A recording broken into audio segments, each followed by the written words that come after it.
Have you ever lived somewhere that gave you the creeps?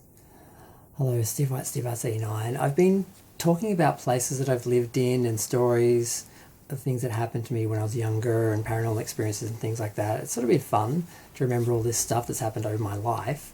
But I want to talk about some of the places I've lived that sort of gave me the creeps. There was one place in Ballarat. Now, I lived in Ballarat for a year. I went there to do a painting fine art degree and I didn't finish the course. I just went for 1 year and left.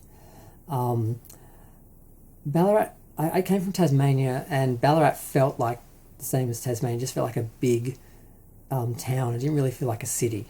And I went to the university and I lived in a dorm that was way, way, way off campus. It was originally built for, I think, the 1956 Olympics, like the rowing team and all that they had on the lake out there. And it started off being nice. Like, I'd always sort of seen movies where kids go to college and they live in a dorm, and there's all the students sort of living by themselves, sort of independent, and you sort of have the den mother watching over them. And we sort of had, on the ground floor, there was one guy who was sort of watching over the bottom floor, which I think was more boys, and then the top floor I think was more girls, and there were two women down the end who sort of had one room on either side, and they sort of were watching over the other students and that. We had common rooms upstairs and downstairs, and the common room downstairs was kind of almost turned into like a computer room for the guys who sort of were playing Doom all day, and the upstairs was more like a social sort of room with the TV and an open fireplace and stuff like that. And like I said, it started off really good. Like, it was summer, people would like sit out on the grass and play guitar and talk and all hang out, and people all hanging out on the stairs and talking and cooking together and all that. And it started off really good. But then two things happened. One thing was that I sort of realised I was gay, and so did everyone else, and some people kind of were harassing me, and I basically ended up hiding in my room and just staying in my room and never coming out because I didn't want to deal with people, and they'd write stuff on my door and stuff like that. So it felt like a kind of toxic environment after a while. And then the second thing that happened was winter. So Ballarat is very cold, like Tasmania, but it actually snowed, and one afternoon we actually were all out in the front, like dancing around in the snow. When it's the first time I'd ever seen snow. But there was a point where everyone went home for the holidays, and I went home a couple of times for holidays, but there was one lot of holidays I stayed. Everyone else went home because they lived in Victoria, so they could just travel home. It wasn't far, but because I lived in Tasmania, I had to fly, and I just decided not to go that time. And I was alone in this gigantic building. It was like 20 rooms on the bottom floor, 20 rooms on the top floor, just a big long row. And then in the middle, there was a bunch of shared bathrooms and smoking areas and balconies and stuff. And out the back of that, there was like a school, and there a lot of students would walk through our yard and that. And there were rumours that there was a mental asylum further down the road, and that some of the patients had escaped and ended up in the dorm a couple of times. And I thought that was just a story until I actually went down and realised there actually was a mental asylum down there, so that could have happened.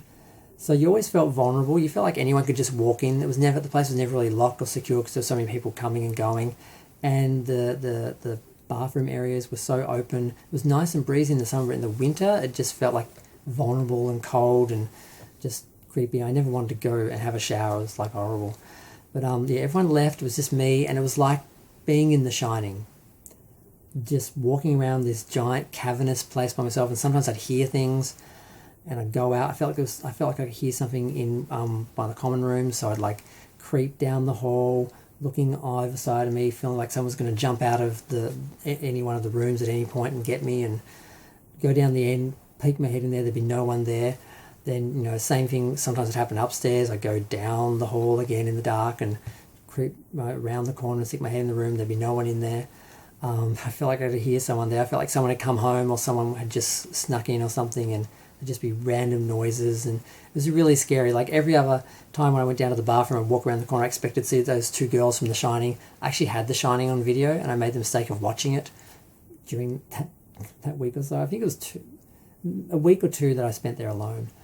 And it was just giant and cold and creepy, and didn't help that some of the people had told some ghost stories and stuff before they left, and that one guy had said he'd had like a girlfriend that was possessed, and they'd tried to like do like a seance or an exorcism, and her eyes turned black and stuff like this, and sort of stories of people being robbed and stuff like that. And then you're staying alone in a place, and you feel like anyone could just sort of come in, and I didn't have keys to lock the place up or anything. It was just really creepy and really scary, and probably quite unsafe actually when I think about it.